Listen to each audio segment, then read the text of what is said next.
খলিফাতুল মুসলিমিন উমর রাদিয়াল্লাহু তাআলা আনহুর জামানায় মিশরের গভর্নর ছিল আমর ইবনুল আস রাদিয়াল্লাহু তাআলা আনহু। উমরের জামানায় মিশরের গভর্নর ছিল আমর ইবনুল আস। মিশরের মাঝে একবার দৌড় প্রতিযোগিতা শুরু হলো, দৌড় প্রতিযোগিতা। মিশরের জমিনে যখন দৌড় প্রতিযোগিতা শুরু হয়ে গেল, ওই ঘোড়ার দৌড় প্রতিযোগিতা রাষ্ট্রের অনেক যুবকরাই অংশগ্রহণ করেছে। এই দৌড় প্রতিযোগিতার মাঝে আমর ইবনুল আসের ছেলে মুহাম্মদও অংশগ্রহণ করেছে। এই প্রতিযোগিতার মাঝে আর একজন যুবক যার নাম মুহাম্মদ ইবনে আসলাম, সেও অংশগ্রহণ করেছে। মুহাম্মদ ইবনে আসলাম হলো একজন সাধারণ নাগরিক। আর শুধু মুহাম্মদ, ইনি হলেন আমর ইবনুল আসের ছেলে, অর্থাৎ মিশরের গভর্নরের ছেলে। বাবা যখন গভর্নর, সন্তানের পাওয়ার আলাদা।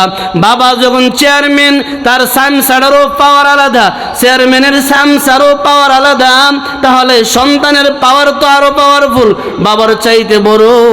আল্লাহ তাআলা জানায় দেয়, বান্দা, যে জমিনের মাঝে তুমি বিচরণ করো, এই জমিনের মালিক তুমি না। যেই জমিন দিয়া হাঁটা চড়া করো, বাদশাহী করো, রাজত্ব চালাও, এই জমিনের মালিক বান্দা তুমি না। বান্দা, আকাশের মালিক আমি আল্লাহ, জমিনের মালিক আমি আল্লাহ। যা কিছু দেখো আর না দেখো, সব কিছুর মালিক আমি আল্লাহ। বান্দারে যে চেয়ারের মাঝে পাইয়া, যে চেয়ারের মাঝে বৈশা বৈশা দেশ পরিচালনা করো, এই চেয়ারের মালিক আমি আল্লাহ। যে ক্ষমতা আজকে পাইয়া ক্ষমতার দাপট দেখাও, বান্দারে এই ক্ষমতার মালিক আমি আল্লাহ। এ বান্দা, একটা কথা স্মরণ রাখবি, দুনিয়াতে যেভাবে বিচার করো, দুনিয়াতে যে আদালত তুমি কায়েম করো, যাই না রাখো এই আদালত তোমার শেষ না। আমি আল্লাহ তাআলার আরো একটা আদালত আছে। দুনিয়ার বিচার কার্যালয় শেষ না, আমি আল্লাহর বিচার কার্যালয় আরো একটা আছে। যে দুনিয়াতে তাইকা নিজের মন চায় জিন্দেগিটারে তুমি চালাও রে বান্দা। যাই না রাখো এই দুনিয়ায় শেষ না, আরো একটা জমিন আছে, আরো একটা মাঠ আছে, আরো একটা আদালত আছে। ওই আদালতের মাঝে দাঁড়ায়া দাঁড়ায়া বান্দা তোমার দুনিয়ার জিন্দেগিটা কেমনে কাটাইছো? নামাজ পড়ছো কি পড়ো নাই? রোজা রাখছো কি রাখো নাই? হজ করছো কি করো নাই? মিথ্যা কথা বলছো কিনা? সুদ খাইছো কিনা? ঘুষ খাইছো কিনা? যৌবনের কদর করছো কিনা? জবানটারে সব ধরনের নাফাকির কথা থেকে বাঁচাইছো কিনা? এ বান্দা, যাই না রাখিস, সব কিছুর বিচার একদিন হবে আমার আদালতে। দুনিয়ার আদালতটা এইটা একটা উদাহরণ স্বরূপ আমি আল্লাহ তাআলা জানায় দিলাম। এই আদালত স্থায়ী কোনো আদালত না। এই আদালতে ফাঁসির রায় হয়ে গেলে, ফাঁসির কাস্টে ঝুলাইয়া দিলে দুনিয়ার জিন্দেগি শেষ। যাই না রাখিস রে বান্দা, আরো একটা আদালত আছে, আমি আল্লাহর আদালত। ওই আদালতের মাঝে দাঁড়ায়া সেই দিন ফাঁসি হবে না, ফাঁসির রায় হবে না, ফাঁসির রায় কার্যকর হবে না। সেই দিন তোমার উপরে চলতেই থাকবে, আগুন চলতেই থাকবে, আযাব চলতেই থাকবে, শাস্তি চলতেই থাকবে। এ বান্দা, ওই দিনের আযাব থেকে যদি বাঁচতে চাও, আমার জাহান্নামের আগুন থেকে যদি বাঁচতে চাও, আমি আল্লাহর পাকড়াও থেকে যদি বাঁচতে চাও, আমি মালিকের গজব থেকে যদি বাঁচতে চাও, ইন্নাল্লাহা ইয়া'মুরু বিল আদল। তোমার আল্লাহ তোমারে আদেশ দিচ্ছে, তোমার আল্লাহ তোমারে আদেশ দিচ্ছে। আমাদের আল্লাহ আমরা জমিনবাসীদেরকে আদেশ দেয়, এ জমিন জমিনবাসী বিচারকের চেয়ারে বসে গেছো, মনে কইরো না এই চেয়ারটাই তোমার শেষ চেয়ার। না রে বান্দা না, আরো একটা বিচার কার্যালয় আছে, আরো একটা আদালত আছে। এই জমিনের মাঝে যারা বিচরণ করতে গিয়া, বিচারের রায় দিতে গিয়া যারা সঠিক বিচার করে না, যারা ইনসাফের সাথে করে না, যারা পাক পাঞ্জাতনের বিচার করে, যারা 12 আউলিয়ার বিচার করে, এক জায়গার অন্যায় ঘুষ খাইয়া আরেক জায়গায় ফেলে দেয়। আল্লাহ কয় বান্দা যায় না রাখিস, এই আদালতই শেষ না, আরো একটা আদালত আমি আল্লাহর আছে হাসরের ময়দানে। সেই দিন পুঙ্খানু জবাব আমার কাছে দিতে হবে। এটাই শেষ না তো? এই যে দুনিয়ার একটা চেয়ার পাইয়া মনে করে হামসে গুয়ে ডাঙ্গরনি না, এটাই শেষ না, আরো একটা আছে আল্লাহর আদালত। আল্লাহ বলে বান্দা এই তেলাওয়াতকৃত আয়াতের মাঝে আমি আল্লাহ জমিনবাসীদেরকে 6টা ওয়াজ করতেছি। আমি আল্লাহ তাআলা জানায় দেয় ইয়াইযুকুম লাআল্লাকুম তাযাক্কারুন, আমি আল্লাহ তোমাদেরকে ওয়াজ করতেছি যেন তোমাদের স্মরণ থাকে। কি স্মরণ বান্দা? 1 নম্বরে ওয়াজ, ইনসাফের সাথে জিন্দগি চালাইবা, ন্যায় বিচারের সাথে জিন্দগি চালাইবা। এ গ্রামের মুরব্বী বাবা, গ্রামের বিচারক হইছো, সাবধান, জুলুমকারী জুলুমের উপরে, জালিম রে বাঁচায়ও না জুলুমের উপরে, আবার জুলুম করিও না। যে অন্যায় করেছে তার শাস্তি দিয়ে দাও, যে অন্যায় করে নাই নিরীহ মানুষদেরকে হাতে হাত করা লাগাইয়া জেলখানা বইরো না। যাই না রাখিস দুনিয়ার রশিটার চাইতেও বড় একটা রশি আছে, ওই রশিটা হলো জাহান্নামের রশি।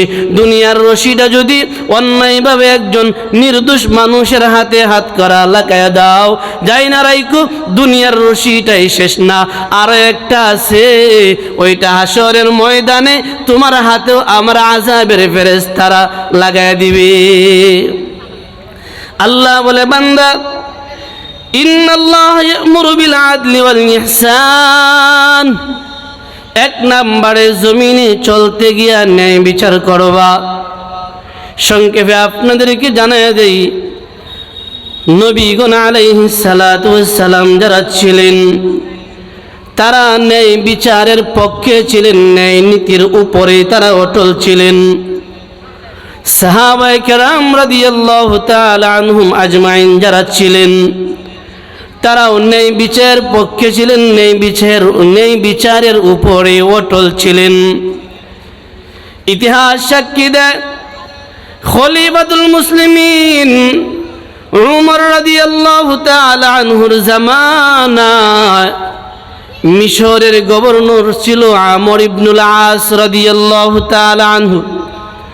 উমরের জামানায় মিশরের গভর্নর ছিল আমর ইবনুল আস। মিশরের মাঝে একবার দৌড় প্রতিযোগিতা শুরু হলো, দৌড় প্রতিযোগিতা। মিশরের জমিনে যখন দৌড় প্রতিযোগিতা শুরু হয়ে গেল, ওই ঘোড়ার দৌড় প্রতিযোগিতা রাষ্ট্রের অনেক যুবকরাই অংশগ্রহণ করেছে। এই দৌড় প্রতিযোগিতার মাঝে আমর ইবনুল আসের ছেলে মুহাম্মদও অংশগ্রহণ করেছে। এই প্রতিযোগিতার মাঝে আর একজন যুবক যার নাম মুহাম্মদ ইবনে আসলাম, সেও অংশগ্রহণ করেছে। মুহাম্মদ ইবনে আসলাম হলো একজন সাধারণ নাগরিক, আর শুধু মুহাম্মদ ইনি হলেন আমর ইবনুল আসের ছেলে, অর্থাৎ মিশরের গভর্নরের ছেলে। বাবা যখন গভর্নর, সন্তানের পাওয়ার আলাদা। বাবা যখন চেয়ারম্যান, তার সামসারেরও পাওয়ার আলাদা, চেয়ারম্যানের সামসারও পাওয়ার আলাদা। তাহলে সন্তানের পাওয়ার তো আরো পাওয়ারফুল, বাবার চাইতে বড়।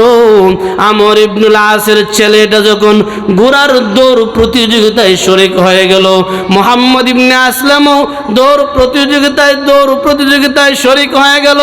তারা যখন ঘোড়া চালাইতে লাগলো, তারা তাদের বহু দূর চলতে 2টা ঘোড়া সবার আগে চলে গেল। একটা ঘোড়া হলো হলো আমর ইবনুল আসের ছেলে মুহাম্মদের, আরেকটা হলো মুহাম্মদ ইবনে আসলাম, একজন গরিব বাবা সন্তানের। মুহাম্মদ ইবনে আসলাম যখন গভর্নরের ছেলের চাইতেও অনেক দূর আগিয়ে গেল, মুহাম্মদ ইবনে আসলাম দূর আগিয়ে যাওয়ার পরে গভর্নরের ছেলে মুহাম্মদ ডাক দিয়ে কয়, যুবক তাকায় দেখ, আমি হলাম একজন সম্মানী, আমার বাবাও সম্মানী, আমি হলাম মিশরের গভর্নরের সন্তান, অর্থাৎ ক্ষমতাওয়ালার ছেলে, আমারও পাওয়ার আলাদা, আমার বাবারও পাওয়ার আছে, আমারও সম্মান আছে, আমার বাবারও সম্মান আছে। সাবধান, আমার আগে যাইস না, আমার পিছে আয়, আমার পিছে আয়।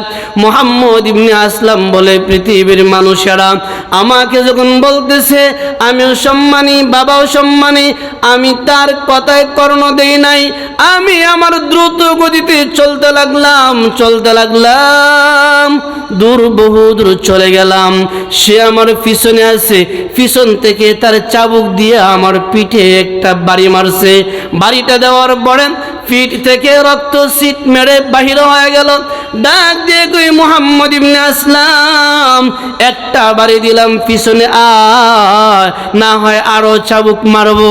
মুহাম্মদ ইবনে আসলাম বলে, আমি হাল ছাড়ি নাই, আমি 1 নাম্বার হব, দেশের 1 নাম্বার পুরস্কার নিব। চলতে লাগলাম, চলতে চলতে আরো সামনে যখন গেলাম, সে কুলাইতে পারে নাই, তখন সে আরো 2টা আঘাত করলো, আমার পিঠের মাঝে চাবুক দিয়া আরো 2টা বাড়ি মারলো।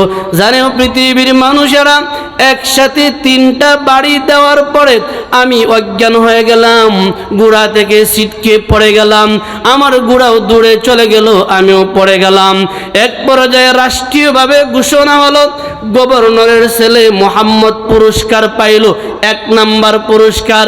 মুহাম্মদ যখন 1 নাম্বার পুরস্কার পেয়ে গেল, আমি জমিনের মাঝে বইসা আমার চক্ষু দিয়া পানি পড়তেছে, আমার চক্ষু দিয়া পানি পড়তেছে।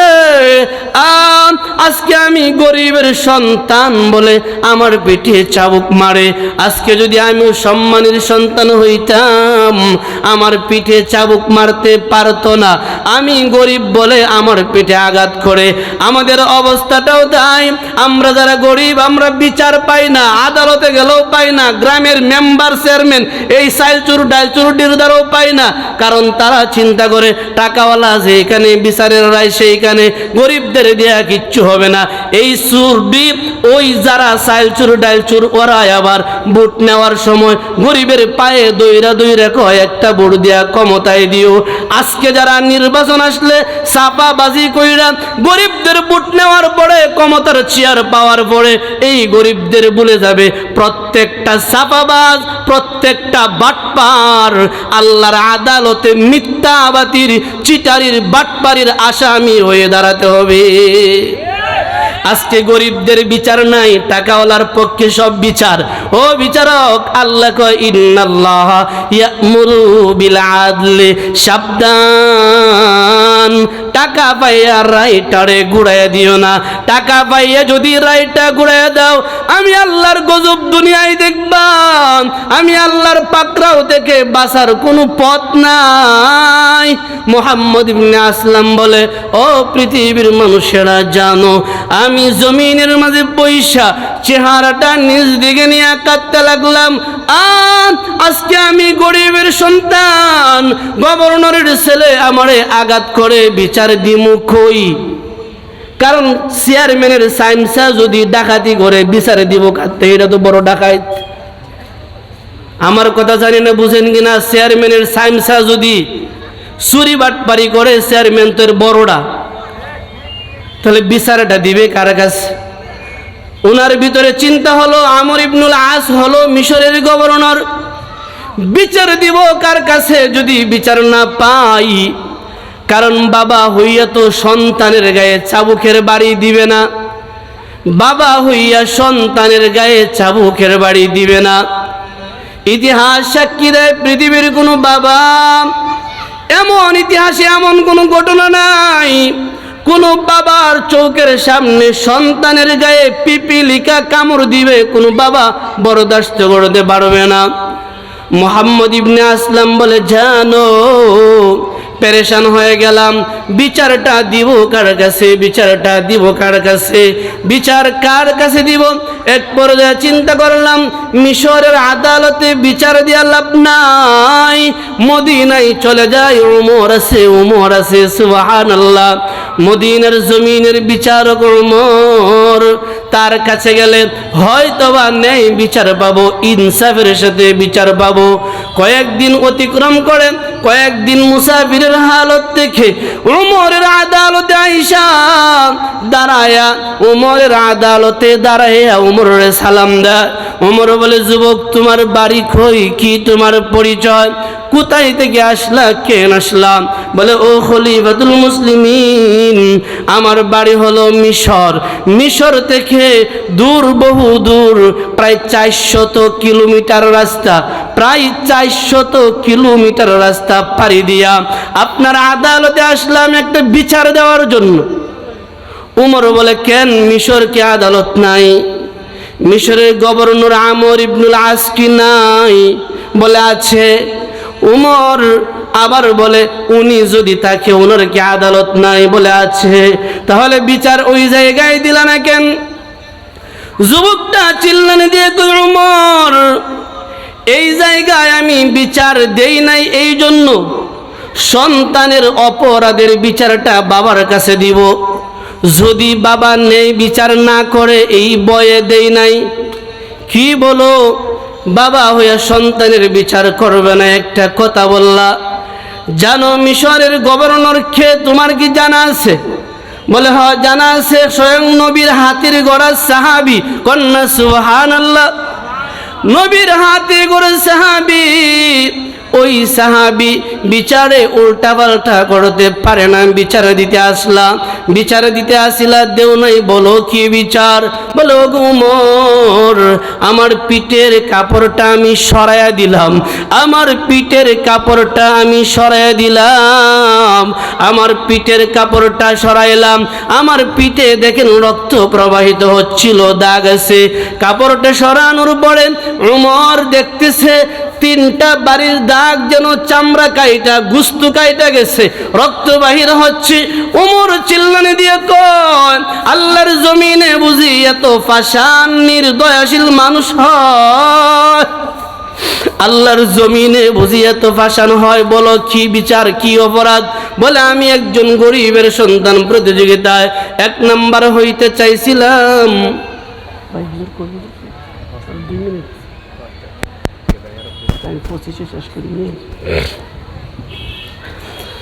উমর জানেন আমি আপনার কাছে আসছি বিচারটা নিয়া।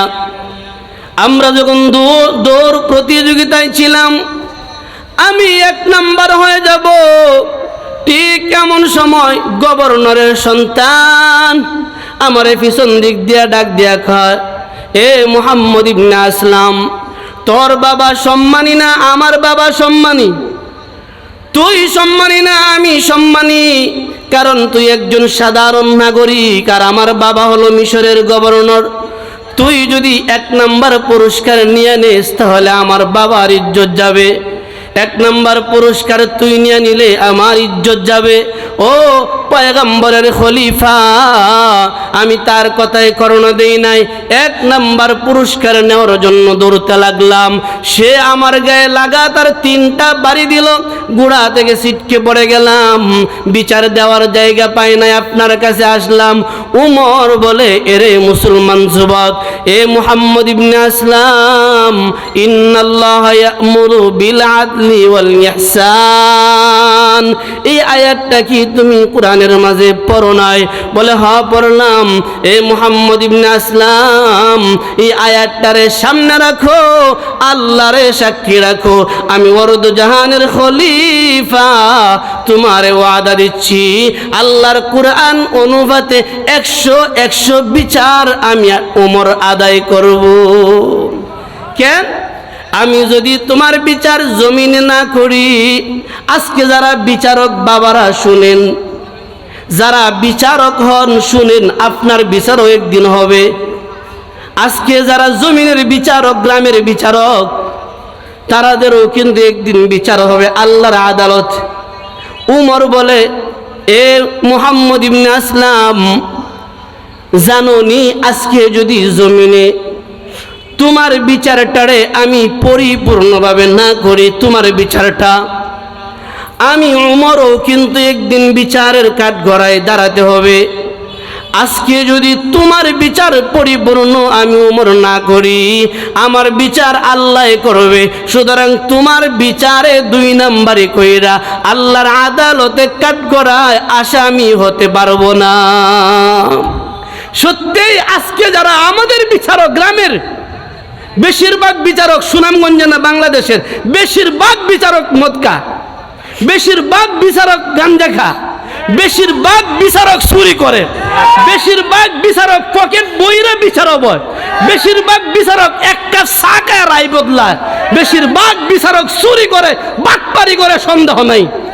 মদ খাইয়া গাঞ্জা খাইয়া মাথা আউলা যাওলা আয়া কই জিনা করছে, কি হয়েছে, ফুলের মালাতে বিদায় দে, দিছে কি হয়েছে, হুজুর আইনে তওবা করাইতে বাবা। আমি আপনারা মসজিদও থাকতেও দেখছি কত বিচারকরা তালাক দেওয়া বিটেনের তওবা করায় দিলাইছে। প্রত্যেকটা বিচারক যদি 2 নম্বরে আদলের সাথে বিচার না করে আল্লাহর আদালতে ডাকাত, চোর, বদমাইশ, নাফরমান হইয়া দাঁড়াতে হবে। আল্লাহ হেদায়েত দাও বলে আমিন। ওমর ডাক দিয়া কয়, এ মুহাম্মদ ইবনে আসলাম, আজকে যদি তোমার বিচারটা পরিপূর্ণ না করি তাহলে আল্লাহর আদালতে আমার আসামি হয়ে দাঁড়াতে হবে। দেখছেন নি কেমন ভয় উমরের ভিতরে? এই বিচারটা না করলে আল্লাহর আদালতে তার আসামি হতে হবে। উমর ডাক দেখো, আমার মেহমানখানায় ঢুকো, রাষ্ট্রীয় মেহমানখানায়। উমর তার রাষ্ট্রীয় মেহমানখানায় ঢুকাইয়া উমর মিশরের বাদশাহ, মিশরের গভর্নর আমর ইবনুল আসের কাছে একখানা চিঠি পাঠায়। আমর ইবনুল আসরে ডাক দিয়া খায়, এরে আমর ইবনুল আস, আপনি মিশরের গভর্নর হতে পারেন, আমার আদালতে আপনি এবং আপনার সন্তানের একটা মামলা আসছে। যতক্ষণ পরিপূর্ণ বিচার হয় নাই আমার আদালতে আপনি নিজেও আসামি, আমার আদালতে আপনিও আসামি। বাবা সন্তান দুজন আমার রাষ্ট্রে চলে আস। বাবা এবং সন্তান দুজন যখন উমরের আদালতে চলে আসছে, উমরের আদালতে আসার পরে মুহাম্মদ, গভর্নরের ছেলে মুহাম্মদ রে আসামির কাঠগড়ায় দাঁড় করালো। মুহাম্মদ ইবনে আসলাম রেও বাদী পক্ষের কাঠগড়ায় দাঁড় করালো।